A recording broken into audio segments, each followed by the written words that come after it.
लेके आगे पीछे हो जाओ सबको। हाँ थोड़ा थोड़ा आगे।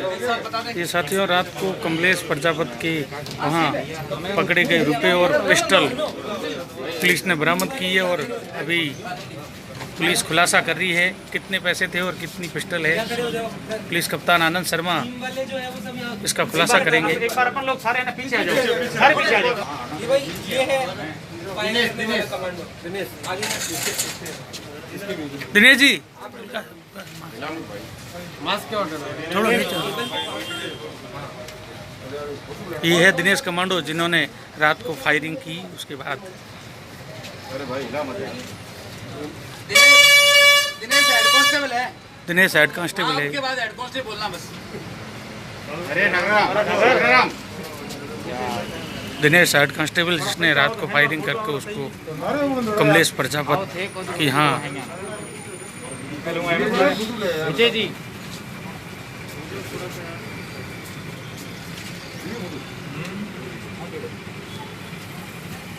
डांगा साहब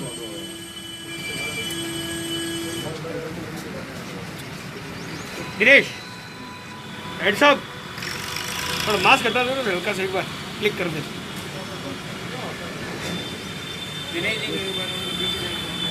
ओके सर, साहब को बुलाओ।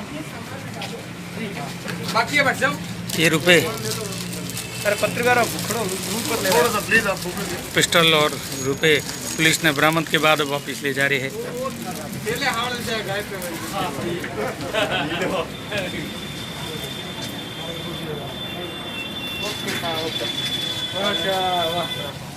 पाली पुलिस के जरिए इतला मिली थी कि सांडेराव थानाधिकारी धोलाराम पर गाड़ी चलाकर जो फरार तस्कर है कमलेश प्रजापति, वो जो है बाड़मेर शहर स्थित उसका घर है, उस पर आया हुआ है।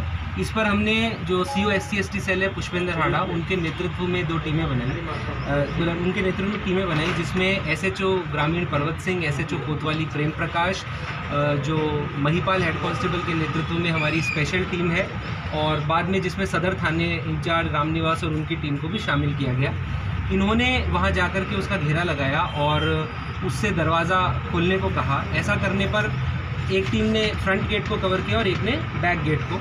तो उसने अपनी ईसुज़ू गाड़ी को स्टार्ट किया और जो गैरेज का अपना गेट था उसको तोड़ते हुए जो हमारी पुलिस टीम थी उस पर गाड़ी चढ़ा दी। इस प्रक्रिया उसको रोकने के लिए जो कोतवाली में ड्राइवर था उसने अपनी थाने की गाड़ी आगे की, तो उसको भी उसने टक्कर मारी और हमारा हेड कांस्टेबल जो मेहाराम है वो उस गाड़ी के नीचे आ गया और वो उसको बाकी उसको कुचलकर और बाकी टीम पर भी गाड़ी चढ़ाने का प्रयास कर रहा था। ऐसे में जो पुलिस टीम के साथ कमांडो था दिनेश, उसने फायर किए राउंड और उनमें से एक गोली उस कमलेश को लगी। उसके बाद हमने उसे न्यूट्रलाइज़ करके तुरंत उसको और मेहाराम को अस्पताल में भेजा। अस्पताल में गोली लगने से कमलेश की मृत्यु हो गई, जबकि जो मेहाराम हेड कांस्टेबल है वो भी हॉस्पिटल में एडमिट है अंडर ऑब्जर्वेशन। उसके बाद हमने जो है चूँकि उसके घर की तलाशी ली जानी थी, महिला कांस्टेबल और सरकारी गवाहों के रूप में तहसीलदार और पटवारी को बुलाया, जिनकी प्रेजेंस में उसके घर में हम गए। वहाँ उसकी पत्नी, बच्चे थे और 3 और व्यक्ति थे।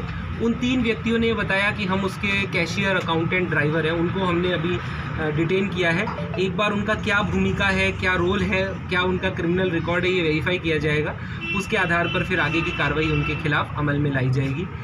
मौके पर फिर इन्हीं स्वतंत्र गवाहों के सामने जब उसके मकान की तलाशी ली गई तो उस तलाशी में करीब 60 लाख रुपए, मतलब 59,70,000 रुपये तो नकद मिले।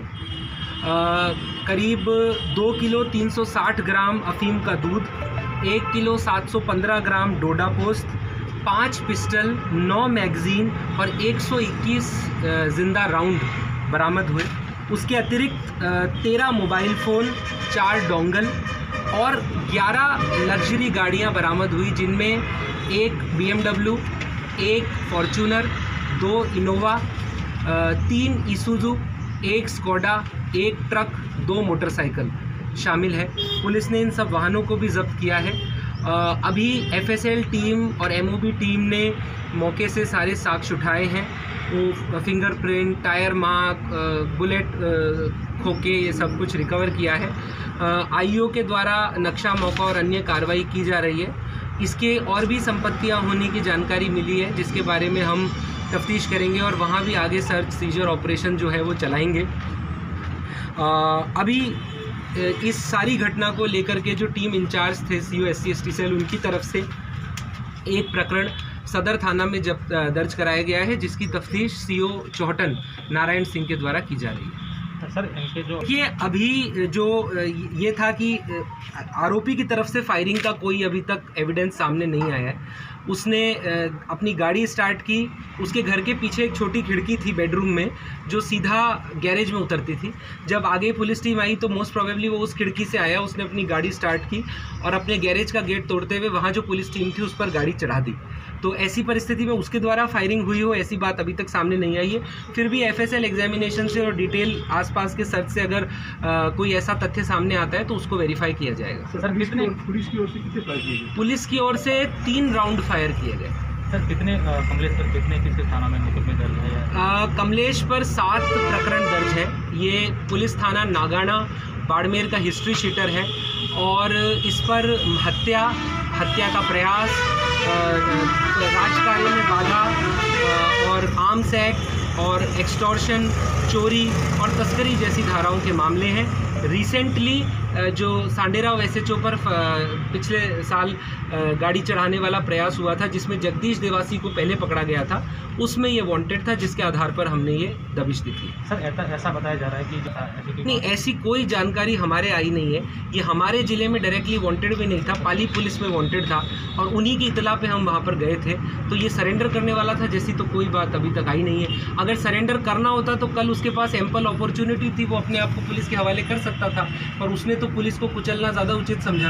तो ऐसे में वो सरेंडर करने वाला था, इस बात में तो कोई मुझे दम नज़र आता नहीं। पहले ही SHO को जान से मार चुका था। 3 पुलिस पर हमले के 3 मुकदमे पहले हो चुके हैं, ये कल चौथा अटेम्प्ट था। तो ऐसे में वो सरेंडर करने वाला हो तो हमने उसको एम्पल मौका दिया था, वो सरेंडर कर ही देता। उसने ऐसा नहीं करना उचित समझा। ठीक है सर, थैंक यू सर।